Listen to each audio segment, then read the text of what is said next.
According to NPR, solitary confinement spiked in the pandemic, alarming prisoner advocates. Shot Health News, an estimated 300,000 people were held in solitary confinement in the U.S. at the height of the pandemic.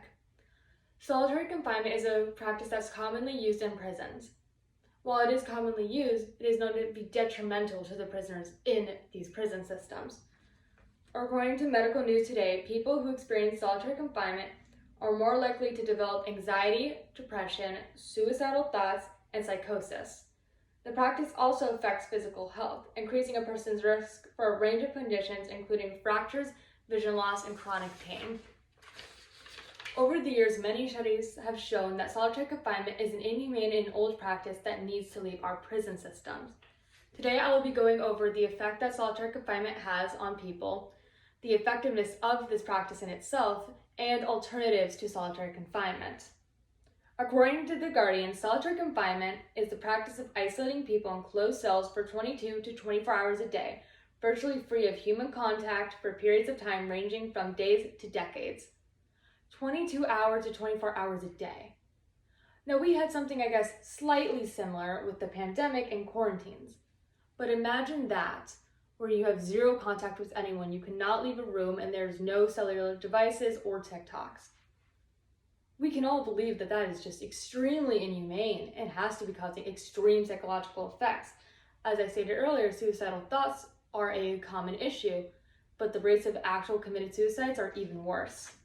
According to the New York Association of Psychiatric Rehabilitation Services, Inc., at least 1/3 of the suicides in 2019 took place in solitary confinement.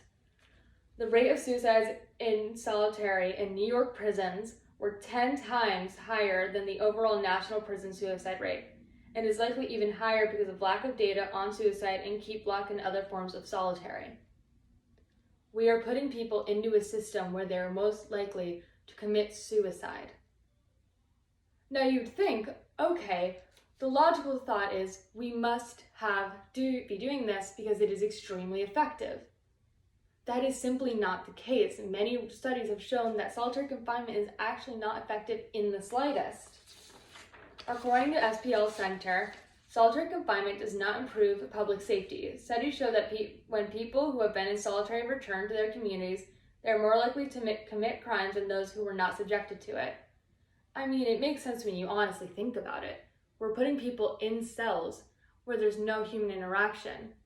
How are they supposed to learn how to be reintroduced into society when they simply can't talk to anyone at all?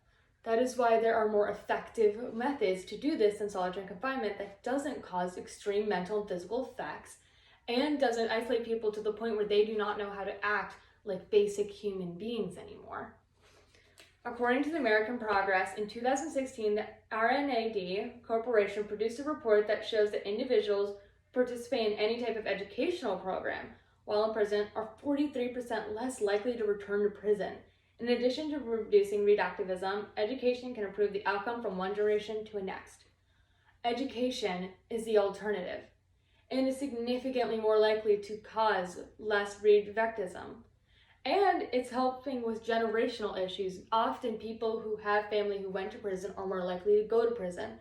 We can cut that in the bud right now, instead of forcing people into a tiny little cell to rot. And another great thing is that the higher the education is, the less likely the person is to reoffend. According to Northwestern, indeed, the higher the degree, the lower the reactivism. 14% of those who obtain an associate's degree, 5.6% for those who obtain a bachelor's, and 0% for those who obtain a master's are likely to reoffend. Simply, just getting some form of college degree, the higher the level, the less likely you are to reoffend. And the higher your education, the more likely these people are actually able to get a job. It's significantly harder for people in prison to get jobs after the fact. And another amazing thing about education is it is significantly cheaper.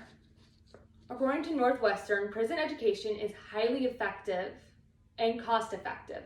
A study by the Department of Policy Studies at the University of California at Los Angeles, for instance, found that $1 million investment in incarceration will prevent about 350 crimes, while the same investment with prison education will prevent about more than 600 crimes.